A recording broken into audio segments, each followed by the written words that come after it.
comes Chuck E. Cheese. Here comes Chuck E. Cheese. Martial arts expert of reptile land. I saw a post earlier of this old couple talking about how their marriage sort of disintegrated, ending in them splitting up. And one comment on that post really stuck out to me and made me want to make a video. Now, somebody commented the words, "less nagging, more gagging," as this couple in the video talked about how their intimacy kind of faded away and they started having interest towards other people. And I really like this phrase, and honestly, I would recommend that men use this phrase in their relationships. Let's go over why. Now, firstly, it's very direct, to the point, very blunt. Now, it sounds harsh, it sounds absurd, but I think it's actually very important. I feel like a lot of relationships kind of crumble due to communication. It's always such a root cause. And this is a way to make a very clear point. Now, why is less nagging so critical? So often, women become this giant source of negativity in relationships. They try to turn a guy into a doormat. We've all seen it so many times with people that we know, or maybe we've experienced it firsthand, where the woman wants to change the man into this like subservient doormat that she just walks all over, abuses, uses as a punching bag. Just, he can never do anything right. He's bad. He needs to change. He's toxic, gaslighting, abusive if he doesn't change into her idea of what he should be. But it seems that every time what she wants him to be is exactly this doormat for her, this just punching bag, useless. And because they surround the guy with so much negativity, eventually he just caves. Because oftentimes he's stuck in either a very long-term relationship, or he has kids with the woman, or they're in some kind of marriage. So many times men are just so genuinely trapped. Now, that's also because the court system, the family court system, screws them over so heavily. So for taking the path of least resistance, which is what people always are going to do in life, the men just take it. They just kind of turn their heart off to the woman and just say, all right, this woman hates me, she's abusive towards me, I'm just going to go along with it to make life easier, right? That's why there's phrases like happy wife, happy life. Now, a lot of men who are married execute that principle of happy wife, happy life. The men who do that all accept that that woman's probably cheated on them at some point, that the marriage secretly is miserable, but they just find happiness outside of the marriage. And that doesn't necessarily mean cheating, but that certainly means that they have shut off emotionally. They just don't give a crap what the woman actually thinks of them, how the relationship's actually going. They've just accepted, this is my life, and whatever, I just don't even care. Let her nag, it's not going to affect me. I'm still going to be my awesome, great self. But there's so many other men who genuinely do become that doormat, right? And they're unable to emotionally shut themselves off from the relationship, marriage, or whatever it may be. And that's really sad. Women really need to understand when they're nagging. And it's totally okay for a woman to want to communicate, right? Like, that's great. That's what you need in a relationship. You need to evolve and grow together. But nagging isn't that. Nagging's something different. Nagging is just extreme toxicity and hatred towards the other partner, right? It's not actually a productive, communicative conversation, a two-way street. It's not an actual open conversation. It's just berating one person and trying to change one person into what you think they should be. And this destroys relationships. Anytime men actually become the doormat, become what this woman is turning them into, the woman hates them, right? No woman wants to be with a doormat, a pushover, a guy who just takes whatever abuse they throw at him.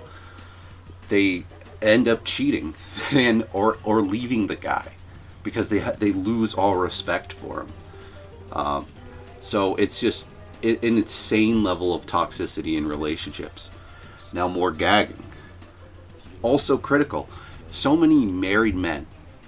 If you talk to any married man, he will basically have the same story, that as soon as they got married, they're having way less sex, way less intimacy.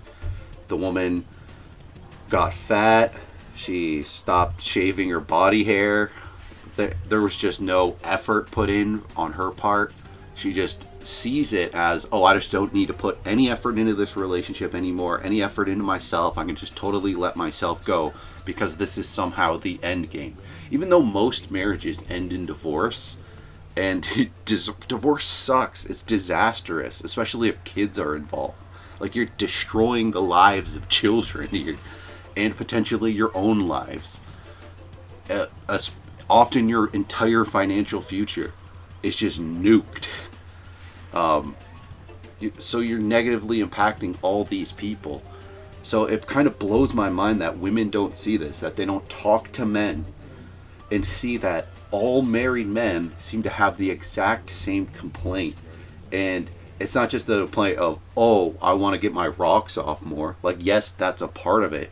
But ultimately, it's the complete death of intimacy and effort in the relationship on the part of the woman. The man still wants that. The man's still putting effort into himself and the relationship, but the woman just doesn't give a shit. It's so bizarre. It's such a phenomenon that just never gets talked about. And I find that so weird because so many married men, think of a married man, what the sort of stereotype is, what the cliche is. It's that, oh, he never gets laid, maybe once a year on his birthday, and he's freaking miserable. Women have made it so marriage is so unbearable for men, and it is so strange, right? Because on the whole, typically, men have very little interest in getting married. It's just that they're often like strong-armed into it by women with the threat of the relationship ending.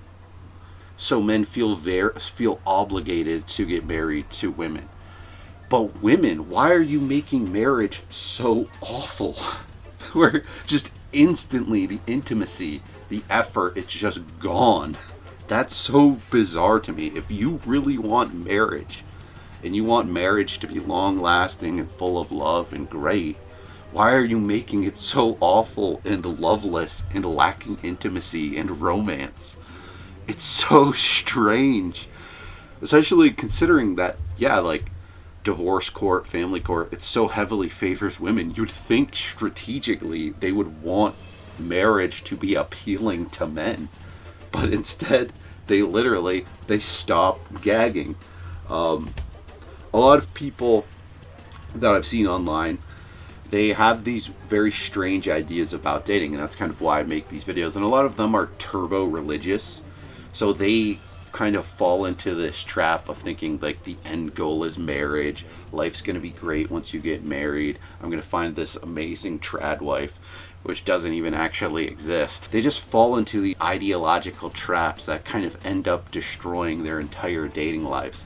So, men out there, if you're turbo religious or just inexperienced with sex, you should understand that in most relationships, the huge overwhelming majority, there's certainly going to be premarital sex. And what gagging is, it's a blowjob, right? It's one of the most fun sex acts that there is, and it's absolutely critical to relationships. From my experience with dating, having dated many women and had the longest relationships I've had were each about 2.5 years long, and I wouldn't say that necessarily frequent sex was a huge contributing factor, but there was certainly far more intimacy in those relationships both of the 2.5 year long ones had tons of intimacy. So because of that, because of so much people's hang up and lack of understanding of sex and how it even functions in relationships, especially early on in relationships, is that it's very frequent. Very, very frequent. I can tell you that one of my longest relationships, the woman wanted to hook up all the time. Like, we literally didn't hang out once without hooking up. She was kind of a, for lack of a better term, a nympho.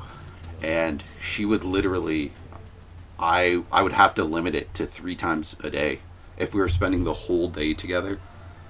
And sometimes less than that, just because I couldn't, like, my body could not handle that. Now, you know, there was other problems with that relationship, as you can imagine, that come along with that. My other longest relationship, it was basically every day that we saw each other, at least, right? And that's pretty much the standard, I would say, or something close to it. It should at minimum, to me, be every other time that you see each other. And if it's becoming less and less, you can't really accept that, right? Like, you need to take a look at yourself, what you actually want out of a relationship, how much intimacy you would like out of a relationship. Establish a bar and do not allow the relationship to go lower than that bar.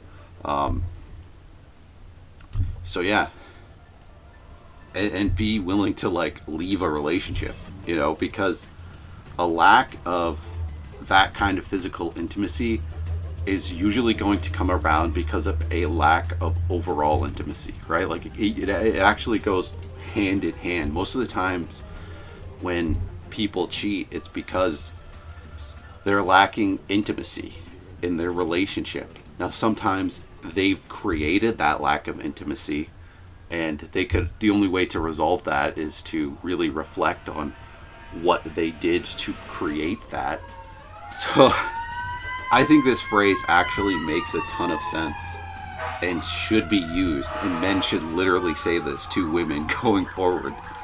Less nagging, more gagging, because it perfectly communicates a man's needs in a relationship and the priorities, right?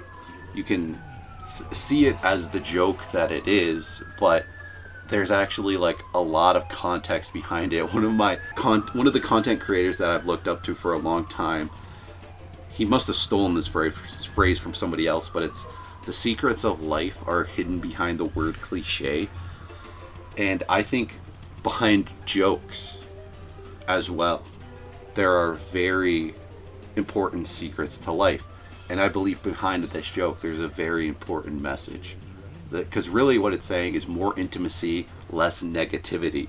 And if you stop and think about it, if you think about women that you know and how they've functioned in relationships, or maybe you yourself are a woman, and think about genuinely reflect on the negativity that you've brought to relationships at different times, you're gonna see, like, hey, it's actually super common that women just bring a ton of negativity into relationships. I've experienced it, and I can say it's clearly the majority of women. Now, because I have options, I point it out to women, right? Like, I refuse to be in a toxic relationship, so I'm going to point this out. And most of the times that I've done it, the nagging stopped, where I just said, all right, clearly you're trying to change me in this way. I'm not going to change in that way. Or you're just being negative to be negative. Like, I will not be your doormat. I will not allow this negativity in my life. I believe in the power of positivity. I believe in being a positive, uplifting person, being a part of a community, uplifting others, and they will in turn uplift me. I strongly believe in that. I live a positive life. That is my expectation in a relationship, and I will settle for literally nothing less. There can be constructive criticism, debate. I've had so many wonderful conversations in relationships that have changed my outlook, right? Like, I love that stuff. I love growing as an individual and as a couple. But you can't approach that with negativity, right? It simply doesn't work. Now, open communication is how you approach it. It's just lighthearted, but direct and to the point, and in a good way. And you can literally make changes to yourself and to your partner, and do that in an entirely positive way. That seems to be a lot easier said than done for most people, and I don't fully understand why, because for me, I've just always been a fully open person. Like, I'm willing to talk about anything with anyone, and really reflect on my own perspectives and ideas and way of thinking. And it's always just allowed me to grow and learn a lot about other people very quickly and get a lot more joy out of life. So yeah, I think it's important to understand these things about what happens to other people in relationships. One of the most important tools you can have as a person is learning from other people's experiences, seeing where they went right and where they went wrong. And you should really reflect on the fact that most marriages, if you just talk to most married people, not just men, but men, it will be like 80% of them will literally say the relationship went downhill enormously the moment we got married. Intimacy, sex was just gone. That's how they'll describe it usually. Maybe they're exaggerating. Maybe it took a year after getting married, 6 months after getting married. But it's so incredibly common that it is just entirely gone. And you cannot convince me that it is the men. That men are like, oh, well, I got married, so everything changes. All of a sudden, I just don't have to put in any effort. There's no, men just don't function that way. It's women who create that environment. I don't know why. I'm still very confused as to why they do that, because it makes marriage so unappealing. Like me, a guy who kind of has his life together, who has many options of women, and my attitude for pretty much my entire adult life has been, I don't see any reason any man should ever get married to anyone. It seems like the most appealing, risky, absurd thing you could possibly do as a man. It has turned so many men's lives to complete crap. It has just destroyed the lives of so many men and so many children. It's astronomical. So I really think women would be so much better served in relationships and in life, and especially in marriage, to stop trying to nag men to death, stop allowing intimacy to just vanish from your relationship, and expect that to just be okay.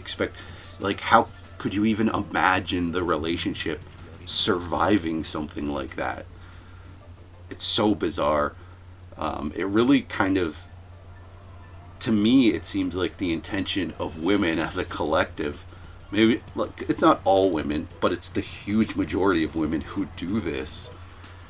It just feels like you're just pulling a scam. Like you're just trying to pull the wool over the eyes of men as a collective, and you're doing a really bad job of it. It seems like your intention behind getting married has nothing to do with the relationship, has nothing to do with intimacy, has nothing to do with love. It's just you want some sort of financial security, and that's shitty. That's horrible. You're a scam artist. You're a bad person for doing that, because the way you're creating that security for yourself, for your wallet, is by taking it from somebody else. You're just as bad as, say, somebody like Elon Musk, who's the biggest scammer in the world right now, or all these big corporations who do all these awfully greedy things. You're doing that. You're doing that on a smaller scale and to one person, but you're doing that to the person that you, in your mind, on some level, you love. Right? It's actually worse, right? Like Elon Musk. I mean, Elon Musk, his greed is harming pretty much everyone to a minor extent. And I suppose there's probably better examples of greed causing harm, but usually it's to it's either to everyone so you don't directly see it, or it's to people who you just otherwise would not see in a more direct way. Like, you're harming, this factory had to shut down, but you don't even live anywhere near it. So you're harming all these people, but you don't even like really even know them at all, right? But in this relationship type of greed known as marriage, it's the person that is like your best friend that you claim you love, and your entire goal is to screw them over. Like, you've dedicated your life to screwing them over. And I point this out because this often results in women destroying their own lives. They just think that this little security blanket is going to like provide them with this great path in life. And it often doesn't. Like, I wish that women would look at other women, look at their actions, what they do right and what they do wrong, and what the outcomes of their actions are. There's so many women out there that put themselves in the position of being like a single mother without even thinking, all right, what do single mothers accomplish? What are their living conditions? What conditions are their kids in? Because usually it's living in a crappy apartment, having no money, no savings, no financial future. Like, you're putting your own children behind in life. You're providing them like almost no help in life, no opportunity to really advance. And I just don't understand that. Why you wouldn't at least put in minimal effort to at least try to like accomplish something yourself in life, at least do something. Maybe at least like, even if you can't financially, because we live in a nightmare world of capitalistic ruin. So it's very hard to provide financially, but to like have never have accomplished anything. Like, every woman has some kind of goal, like something that they're into. Like, I know so many women who are creative, have some kind of ambition that they would like to accomplish, or at least have tried to accomplish, and they never do. They never even remotely pursue it. And to me, like, I think about women like my mom, who accomplished a ton in life, who did like crazy stuff, right? Like, she like went to college in her 40s and graduated, right? Literally went to like multiple colleges, graduated, at the same time worked, like just accomplished this huge variety of things. And then I look at these like single mothers who live in these horrible conditions, whose kids have nothing, and kids have to endure these horrible conditions, living in like apartment buildings that are full of meth heads and all this craziness. And I'm just like, why are these women so lame? Like, why are they just so, they're just lazing around, not even attempting to like have at least a side hustle. Like, we live in the time of the internet, right? Like, it would have been weird for my mom to like even navigate the internet enough to engage in like a side hustle. I think she loved like flea markets, thrift stores. I think reselling, like, she would have been a solid reseller if she was like a decade younger than she was. I would, she would have been great at something like that. But I just can't even like imagine her not ever trying to accomplish anything. Because, like, I'm sorry, but just like lazing around your shitty 1-bedroom apartment and hoping that your meth head neighbors don't provide you any hassle. They're not blowing their meth smoke at you in the hallway. That's not a very great life, and you should want more for yourself and your kids. And so I point this out because women will put themselves in these relationships that result in that. It's like their end goal is living in a methed out apartment and having zero money. It is so strange, and I don't understand why women don't talk about this. Why they don't see how they're setting themselves up for failure. They're just like, oh yeah, I had these kids from this guy and I'm just gonna ditch him and treat him like dirt. Things aren't gonna work out, but I'm gonna put him on child support. Then they get their like $200 a month in child support, realize that can't even get them an apartment or anything. Well, that you're gonna spend more on food in a month, right? Like, you're taking on the majority of the financial burden of the kid, so it's actually mathematically putting you way behind.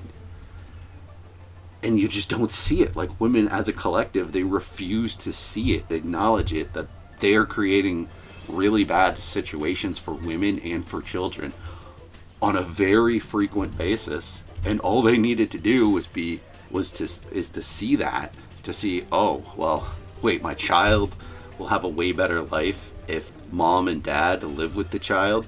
Maybe I should make things work out with the baby daddy. Like, maybe this child's father, who just wants to live in positivity, who doesn't want to be like verbally abused on a constant basis, maybe I should have things work out with him, because it would be a phenomenal for our kid. Like, people have this weird idea that in the past, when people stayed together for the kids, that it's like a nightmare scenario. But we also live in a time where there's things like polygamous relationships. There's all kinds of insane relationship types out there. Even if you you could literally stay together for the kids and entirely be in relationships with other people. You could stay together for the kids and not even be with each other romantically at all, right? Like, you could literally live separate lives and still provide a stable home for your kids. But I don't know why women refuse to see that or even attempt that. It's very bizarre to me, because it just stands to help your kid. Like, the statistics all prove that literally doing that is going to most likely cause your kid to not become a druggie, not become incarcerated, actually graduate school, actually, make some money in their life, instead of the complete opposite. But yeah, so I'm not even remotely joking when I recommend to men, literally say this phrase in your relationships: less nagging, more gagging. Gucci gang, Gucci gang, Gucci gang, Gucci gang, Gucci gang, Gucci gang. Spread their ass on them. Pocket sand.